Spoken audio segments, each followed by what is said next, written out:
बात बच्चों, आज हम अपना नया पाठ आरंभ करने जा रहे हैं जिसका नाम क्या है? रक्त और उसकी और रक्त और हमारा शरीर। यह किसके द्वारा लिखा गया है? यतीश अग्रवाल के द्वारा लिखा गया है। इसके लेखक कौन है? यतीश अग्रवाल। ठीक है, इस पाठ से हमें रक्त के बारे में काफ़ी कुछ जानकारी मिलेगी, इसे ध्यान से सुनिएगा। चलिए अब हम आरंभ करते हैं अपना पाठ। एक कहानी के माध्यम से इसमें बताया गया है, तो सुनिए। बड़ी इंटरेस्टिंग कहानी है बेटा। दिव्या अनिल की छोटी बहन है। यूँ तो वह शुरू से ही कमज़ोर है। इधर कुछ दिनों से उसे हर समय थकान महसूस होती रहती है। मन किसी काम में नहीं लगता। भूख भी पहले से कम हो गई है। अस्पताल में उसे डॉक्टर ने देखा तो कहा, लगता है दिव्या के शरीर में रक्त की कमी हो गई है, जांच कराकर देखते हैं। यह कहकर उन्होंने दिव्या को रक्त की जांच के लिए पास के कमरे में भेज दिया। वहाँ अनिल को अपनी ही जान पहचान की डॉक्टर दीदी दिखाई दी। तो अभी तक हमने क्या पढ़ा कि अनिल की एक छोटी बहन है, उसको नाम क्या है? दिव्या। और वो शुरू से ही कमज़ोर है, परंतु अब कुछ ज़्यादा कमज़ोर हो गई है। उसको क्या होता है? उसको भूख नहीं लगती। अब भूख नहीं लगेगी तो थकान महसूस होगी, और जिससे कि किसी काम में मन नहीं लगेगा, और दिन प्रतिदिन इससे व्यक्ति क्या होता है? कमज़ोर होता चला जाता है। जब ऐसी स्थिति आ गई तो उसको डॉक्टर को दिखाया गया। तो डॉक्टर ने उसे कहा, देखते ही उसके शरीर को देखते ही, उसके शरीर के रंग को देखते, उसके थकान को देखते, उसके सिम्टम जो उसके उसमें सिम्टम आ रहे थे, उनको देखते ही उन्होंने कहा कि ज़रूर इसे क्या हो गया है? खून की कमी हो गई है। तो इसीलिए उसने क्या कहा कि खून की जांच करानी पड़ेगी। तो उन्होंने कहाँ भेजा उसे? पास के कमरे में, जिसे हम क्या कहते हैं? लेबॉर्ट्री, जांच कक्ष। अस्पतालों में होता है ना, जहाँ पे खून की जांच और अन्य प्रकार की बीमारियों की जांच इस प्रकार से, मतलब खून से या आपके मल मूत्र वगैरह से, उससे की जाती है। ठीक है ना? तो उसके लिए वहाँ पर भेज दिया गया। वहाँ अब क्या हुआ? उसे कोई अपनी पहचान की ही डॉक्टर दीदी मिल गई। उसने डॉक्टर दीदी से कहा, तो डॉक्टर दीदी ने उसे देखा और कहा कि अनिल कहो कैसे आना हुआ? अनिल ने बताया कि दिव्या को खून की जांच के लिए आपके पास डॉक्टर साहब ने भेजा है। तो अब खून की जांच होनी है। अब देखिए अब खून की जांच में क्या होता है। इतना सुनते ही डॉक्टर दीदी ने दिव्या की उंगली से रक्त की कुछ बूंदें एक छोटी सी शीशी में डाल दी। आप लोगों ने साइंस पढ़ते हुए कभी कभी प्रैक्टिकल में या लैब में आपने देखा होगा एक टेस्ट ट्यूब को। अब टेस्ट ट्यूब से भी करीब करीब आधी साइज़ की, आकार की एक शीशी होती है, उसके अंदर जो है खून वगैरह लेकर उस जांच कक्ष में रख दिया जाता है, और उसके ऊपर एक पट्टी लगा दी जाती है जिसमें लिखा होता है जिस व्यक्ति का वो खून होता है या जिस व्यक्ति का वो सैंपल हो दिया जाता है। ठीक है ना? तो उसने उसके अंदर डाल दी। अब उसने क्या किया, फिर उसे स्लाइड पर लगा दिया। अब स्लाइड क्या होती है? कांच की आयताकार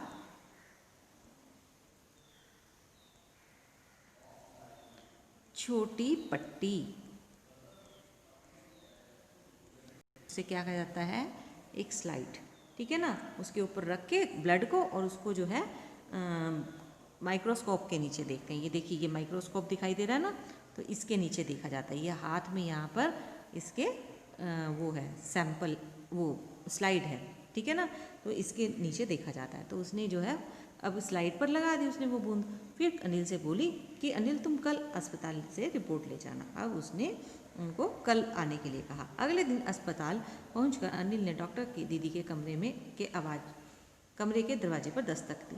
भीतर से आवाज़ आई, आ जाओ। अनिल ने कमरे में प्रवेश किया। मतलब इस प्रकार से वो अब क्या लेने पहुंचा? जांच की रिपोर्ट लेने पहुंचा। अब देखिए क्या होता है। उन्होंने अंदर प्रवेश किया तो पाया, क्या मिला कि डॉक्टर दीदी सूक्ष्मदर्शी, जिसे हम माइक्रोस्कोप बोलते हैं इंग्लिश में, सूक्ष्मदर्शी द्वारा एक, मतलब सूक्ष्मदर्शी यानी जिससे सूक्ष्म चीज़ों को देखा जाता है।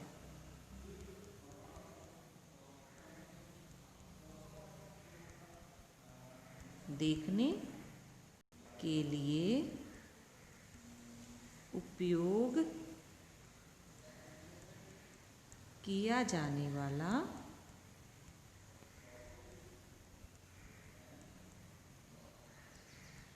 यंत्र, ठीक है, उसे हम क्या कहेंगे? सूक्ष्मदर्शी। तो वह एक स्लाइड की जांच कर रही थी।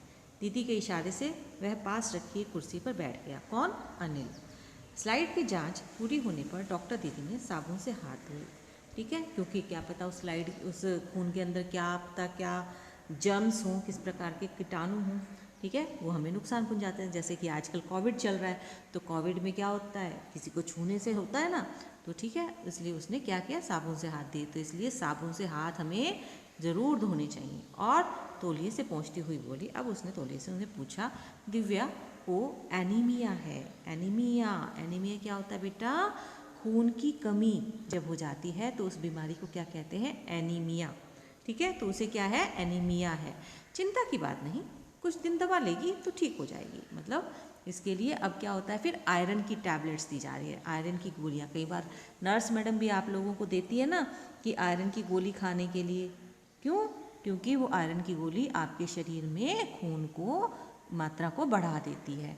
अब क्या होता है, आप जो ग्रोइंग एज में हो, बढ़ते हुए होते हो, आप बढ़ने वाली उम्र में हो, तो इसमें क्या होता है, हमारे शरीर को बहुत सी चीज़ों की ज़रूरत होती है, बहुत अच्छी अच्छी चीज़ों की ज़रूरत होती है, न्यूट्रिएंट्स जिसे कहते हैं, पोषक आहार की ज़रूरत होती है। ठीक है ना, तो वो क्या करती हैं, इसलिए उसको गोलियां देती हैं आप लोगों को, ताकि अगर किसी प्रकार की कोई कमी रह गई हो तो आयरन की कमी आपकी उन गोलियों से पूरी हो जाए। इसलिए आपको वो ज़रूर खानी चाहिए। ठीक है, तो अनिल के मन में जिज्ञासा, जिज्ञासा यानी जानने की इच्छा।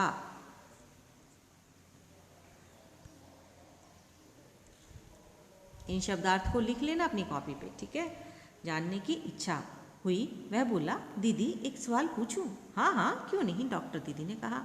एनीमिया से आपका क्या मतलब है दीदी? उसने पूछा। तब उसने पूछा कि एनीमिया होता क्या है, आप क्या कहना चाहती हो? ठीक है, तो अब क्या कहती हैं?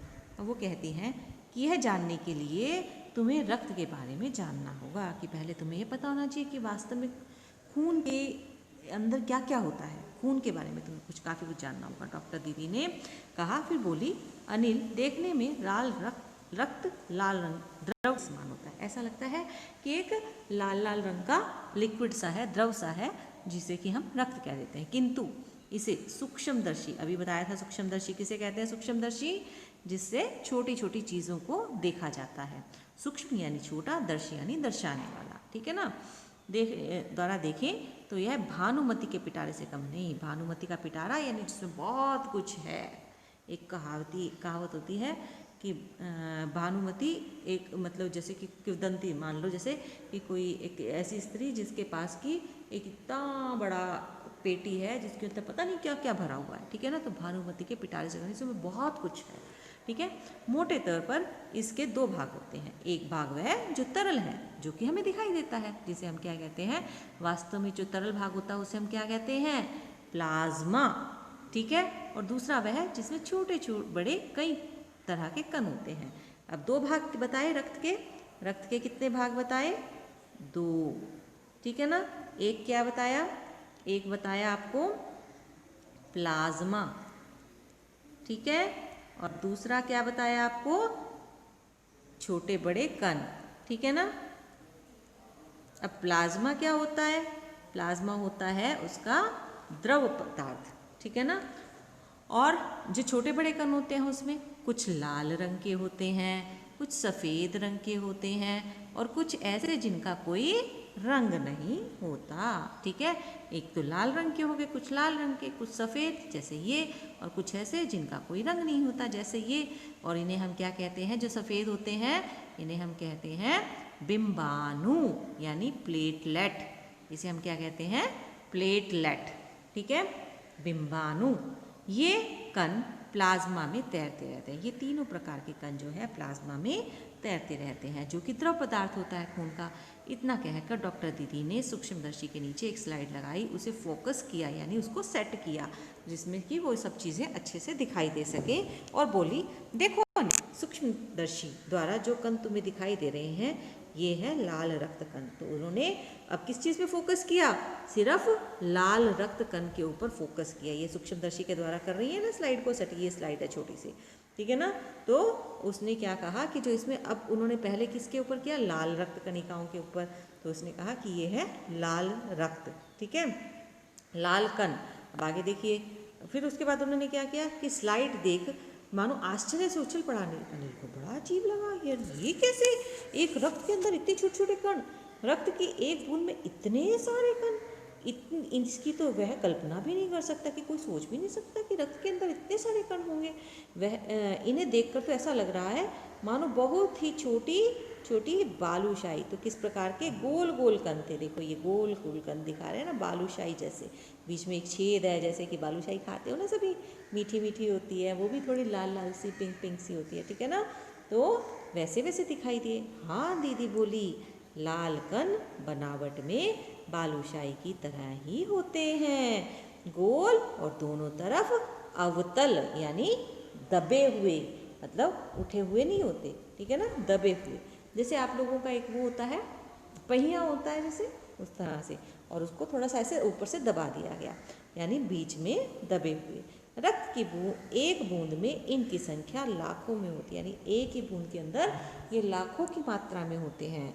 यदि हम 1 किलोमीटर रक्त लें तो उसमें हमें 40 से 55 लाख कण मिलेंगे।